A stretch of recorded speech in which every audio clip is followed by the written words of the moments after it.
कि सरकार हम लोग को क्या समझ रखी है। एक जो भीख होता है ना, उससे भी कम हम लोगों को मिलता है। बीत रहित शिक्षकों को कब तक ठगोगे, झूठे मूठे वादा में कब तक रखोगे।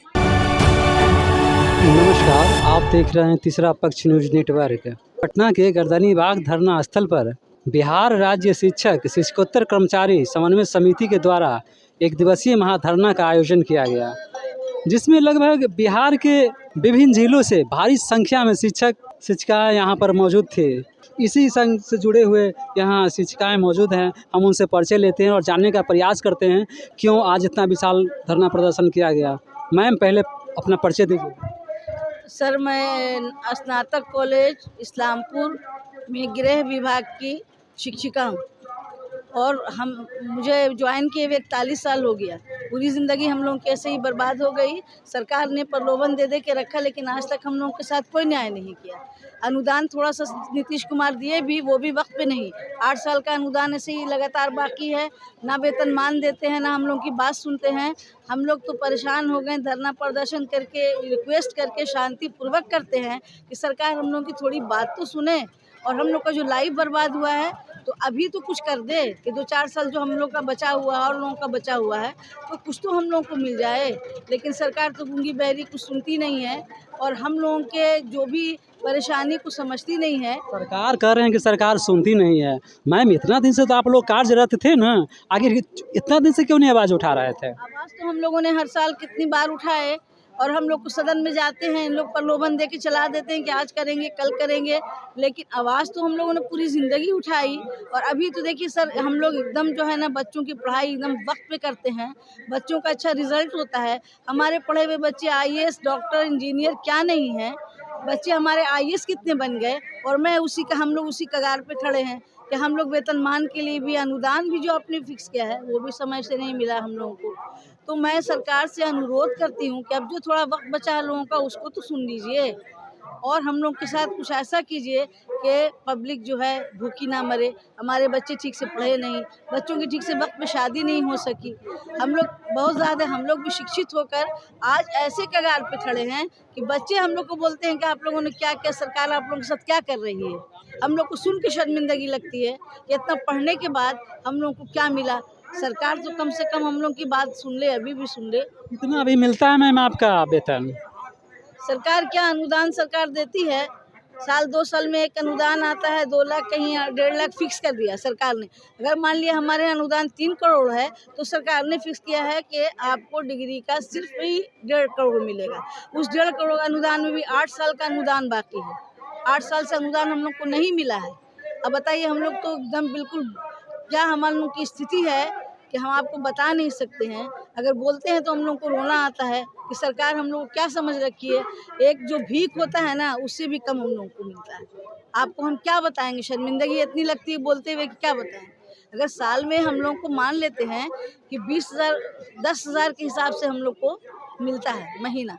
10,000 कौन कमाता है इतना पढ़ लिख के, बताइए। इतना क्वालिफाइड हैं फिर भी आप लोग जिस ढंग से बोल रहे हैं, ये तो सोचने वाली बात है कहीं न कहीं, और ख़ास करके ये महंगाई का ज़माना में मैम। 10,000 रुपया मतलब किस तरह से हम अपनी फैमिली को बचाएं। हमारे साथ तो बदकिस्मती ये है कि हमारे हस्बैंड भी थे वित्त रहित में और मैं भी वित्त रहित। अब बताइए, कोई भी कमाने वाला नहीं। इस वित्त रहित में रह के मैंने पूरी ज़िंदगी बर्बाद कर दी और सरकार ने कुछ नहीं सुना हम लोगों का। हालांकि मैंने शिक्षा दिया बच्चों को, ऐसी शिक्षा दिया है कि अभी हमारे बच्चे चलते फिरते जो IAS है ना, वो हमारा पैर छूटेंगे, मैम आपने तो पढ़ाया था मुझको, मैं IAS हो गया हूँ और हम इस जगह बैठे हैं। तो सरकार को इतना भी सोचना चाहिए, जो बच्चे आपके पढ़ लिख के इतने बड़े पोस्ट पे आ गए, उसके पढ़ाने वाले, उसके गुरु कौन थे? हम ही लोग ना। तो आप एक कॉन्स्टिट्यूएंट कॉलेज को इतना पैसा देते हैं और हम लोग अनुदानित कॉलेज को आप 10,000 रुपये के हिसाब से भी नहीं देते हैं। क्या कहना है, सरकार से आपको क्या शिकायत? सरकार से तो कहते कहते हम लोग थक चुके हैं, लेकिन फिर भी अभी आशा है और हम तो यही कहेंगे कि सुन लो सरकार, तुमको सुनना पड़ेगा और बीत रहित शिक्षा नीति तोड़ना पड़ेगा। बीत रहित शिक्षकों को कब तक ठगोगे, झूठे मूठे वादा में कब तक रखोगे।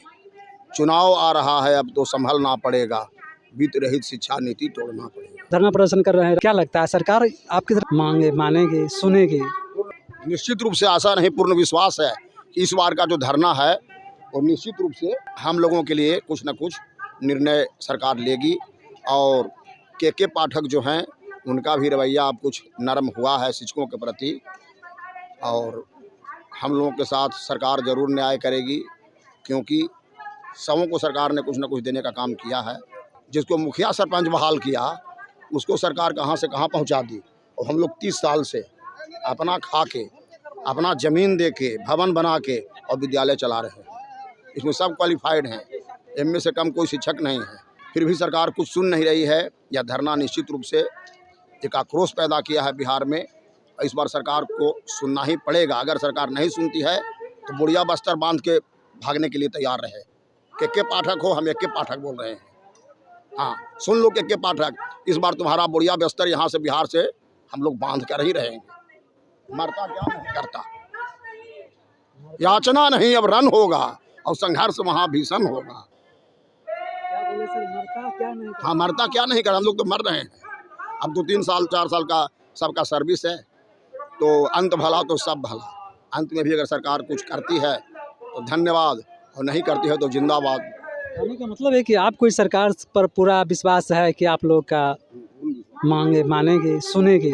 पूर्ण विश्वास। डबल इंजन की सरकार लग गया। हाँ, डबल इंजन की सरकार हो गई, और सरकार का जो पहले वाला जो पार्ट था वो चेंज हो गया। अब बीजेपी वाले बोलते थे कि हम लोग आप लोगों के लिए लड़ाई लड़ रहे हैं, अब तो उन्हीं का सरकार है। अब तो यही देखना है कि बीजेपी क्या करती है। नीतीश कुमार तो वही हैं, लेकिन बीजेपी के साथ हो गए। अब तो यही देखना है हम लोग को।